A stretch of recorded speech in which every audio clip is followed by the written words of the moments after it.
Good afternoon. This is Earth History class, and this is spring of 2021. Still in a pandemic. Anyway, this is our first video lesson. This is Chapter 1. Chapter 1, the important material is short enough that we can do this in one video lesson. For some of our chapters, I'll have to break it up into maybe 2 or 3 video lessons so that it doesn't overload YouTube. And because the pandemic started last spring when I was also teaching Earth History, I think at this point we already have video lessons filmed for chapters 12 through 19. Yeah, so that means I have chapters 1 through 11 to get to. Although we do have some stuff for plate tectonics already. All right, guys, so this is kind of how we're going to roll this semester. It's similar to what we do every semester, just we won't spend as much time together in class.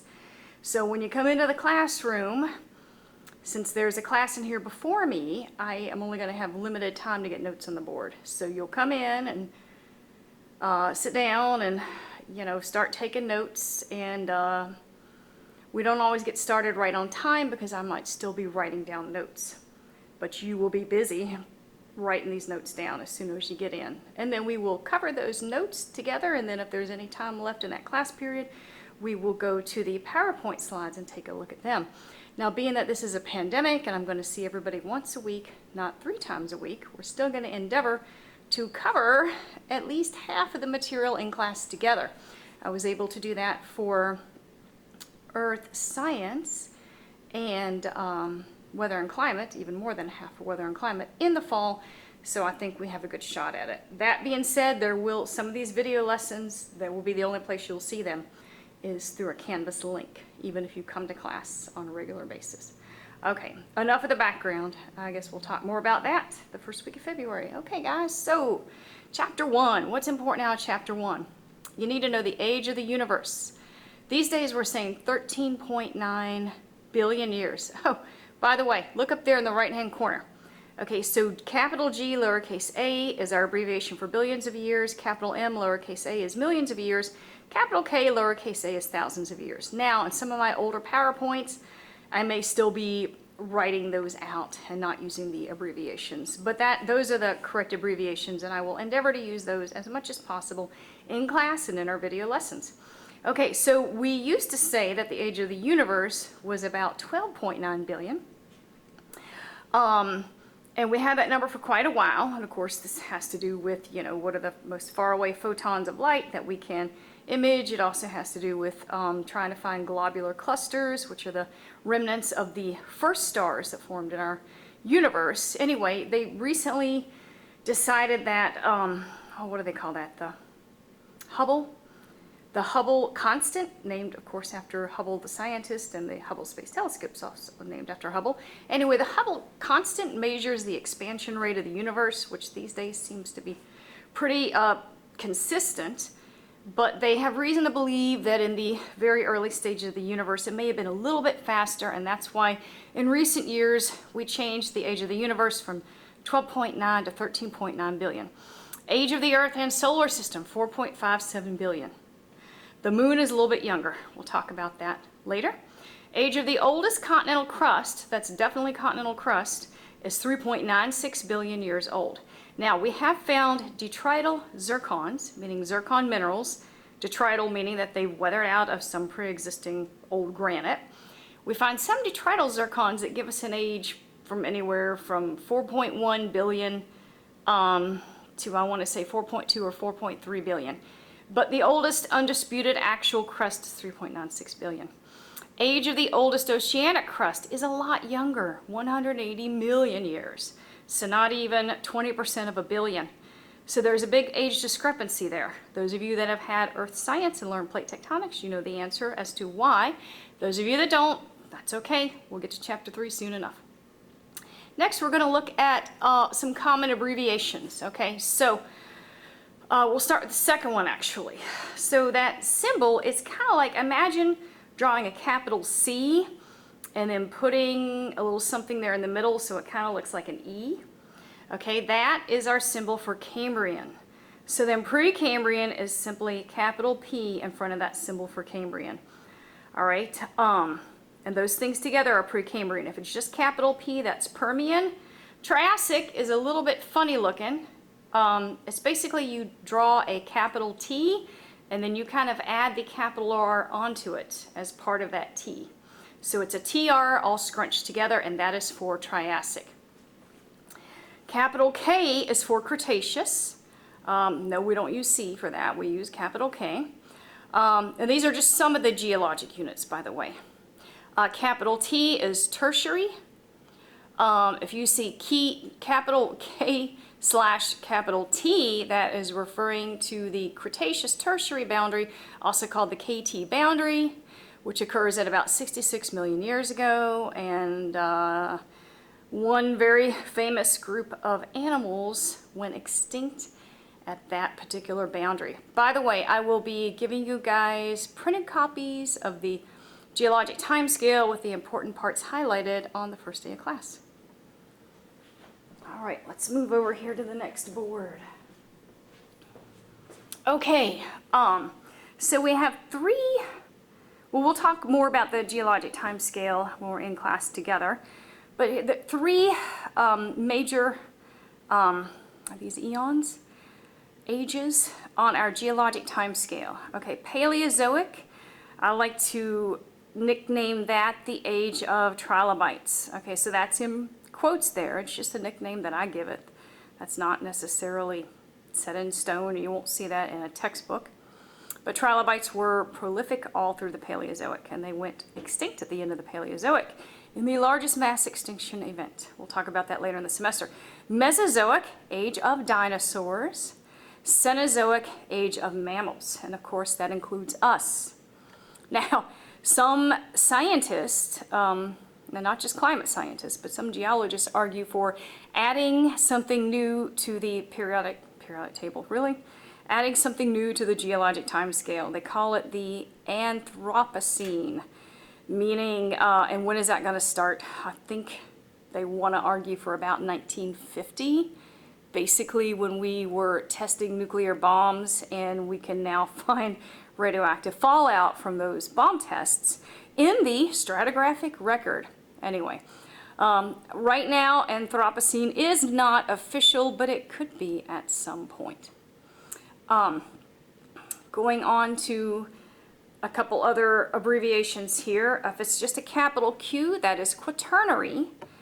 And Quaternary is from 2.6 million. Ooh, that's a typo because I had to change it. Okay, so we're going to walk around just for a second. We're going to erase that. We're going to grab a marker that I've already put away. We need to change that to 12,000. Okay, so the Quaternary goes from roughly 2.6 million years to 12,000 years. For a long time it was 10,000, but that has been revised. Okay, so I am correcting that on the board. We'll get back to where we were. Okay, Quaternary, 2.6 million years to 12,000 years ago. So from 12,000 years ago to the present, we refer to that as the Holocene. We have a nickname for that, which I did not write on the board. We can also just refer to that as recent. All right, moving over. And I've done the best I can with closing the window shades to try and have the least bit of glare on the board that we can. Okay, so Big Bang is not just a cute TV show that's not on anymore. The Big Bang refers to a large explosion from the singularity that began our present universe. What is a singularity? It's basically all the elements in the universe at that time, all crushed together in one infinitesimally small point, the singularity. It's hard to wrap your head around that. So this might help.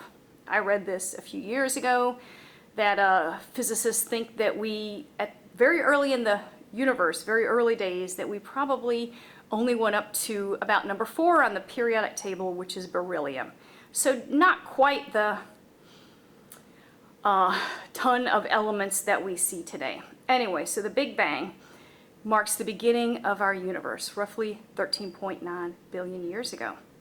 Okay, solar nebula theory. By the way, this is in chapter 1 of your e-text, which I do hope everybody's going to get, because it is required. Please get that. Solar nebula theory. So stars form from nebulas. What is a nebula? It's a swirling gas cloud. If you want to see something cool, go to Google Images and type in nebulas, and you're going to see all kinds of neat images, probably many of them taken from the Hubble Space Telescope. Images and nebulas. They're quite beautiful, but they are the birthplace of stars.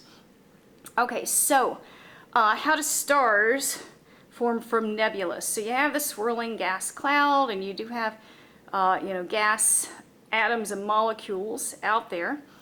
So they're going to come together with gravity. They're going to start to come together with gravity, and first they will form accretionary disks, and then protostars. Protostars means it's got the right makings for a star, but it hasn't yet started fusion.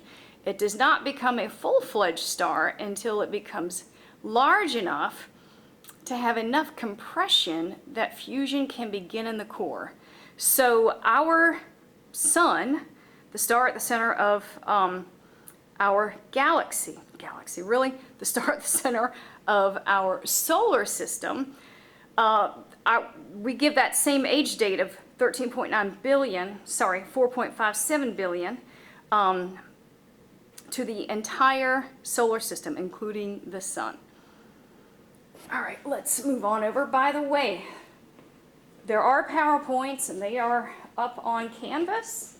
And while there may be many slides you don't really need, and I've already years ago gone through the slides that I knew we were going to look at in class, and I have added a little note there, skip. So you'll kind of know when you get in there which ones you don't need to worry about. Really all of the information that's important and that will be on our exams and that I want you to hopefully remember some of when you leave this class, that information is going to come from our notes, be them on the board in class together or on these video lessons. The PowerPoints are mainly there to give us some really cool images to go along with, or some things that might give us some discussions. Anyway, so in chapter 1 you'll see some neat images of nebulas and how solar nebula theory works, and also how planets are built. So we refer to this as planetary accretion. Okay, so the nebula is not only going to form stars, but if there's enough material there, it's going to form planets as well.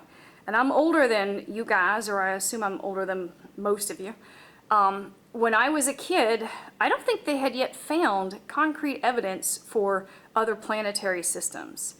And we thought maybe we were the only star in the universe, or at least our corner of the universe, that had any planets. And we now know that is not the case. There are definitely other solar systems that have been found. So these nebula generally have material left over that's going to form the planets. So it's going to consist of rocky particles, which we might refer to as dust or space dust, and gases.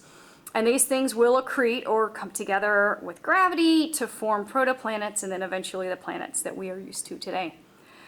Something else important, oceanic crust absolutely was the original crust on this planet. Okay, so oceanic crust formed first.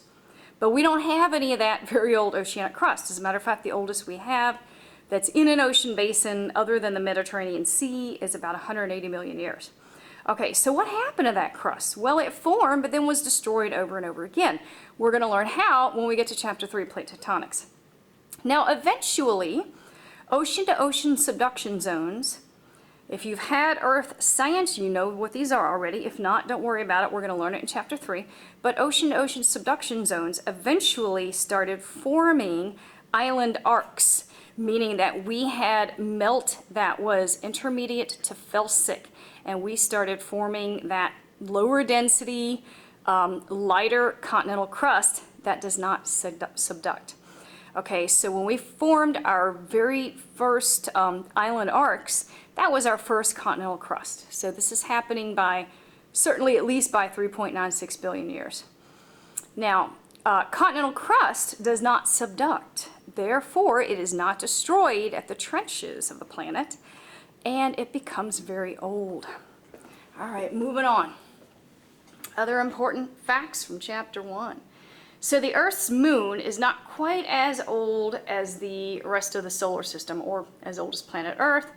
So when Earth was about 500 million years old, roughly, we were hit by a small planet-sized body, perhaps as big as Mars is today. So yes, I mean, this sounds just catastrophic, and we're pretty sure we did not have life yet. So that was okay. And if we did, well, it managed to reconfigure. Anyway, so a couple important things from here. And some of this comes from Neil deGrasse Tyson, I believe it was, or somebody on Nat Geo or Discovery Channel, one of those famous physicists. Well, okay, so geologists know, of course, some of that material accreted and increased the size of our planet. One physicist on those channels made the proposition that if this collision had not happened, you know, yes, surface water and atmospheric gases would have formed, but they may have escaped as they have escaped from Mars. Okay, so this may have behooved Earth, making us larger, giving us more gravity to keep surface water and atmosphere from escaping. Now, to be fair, our electromagnetic field, which is formed from convection currents and the liquid metal outer core, definitely helps. And Mars, not only is it smaller than Earth, and the gravity is a good bit less, but Mars does not have an electromagnetic field. So we do see evidence for past surface water on Mars, as in it formed, but it did not get to stay. Solar wind took it away. We're walking again, and we're going to come over here to a different board and continue and finish up our video lesson here. Wow, yeah, that's a good bit of glare. Yeah, there's nothing I can do about it. That's as good as the shades are going to get. Okay, maybe that's a little better. I'm just going to have to change my angles. Okay, so other important notes. Very early Earth was cool when we were a smaller planet, but it didn't stay cool, and we have internal heat to this day. Active volcanoes are proof of that.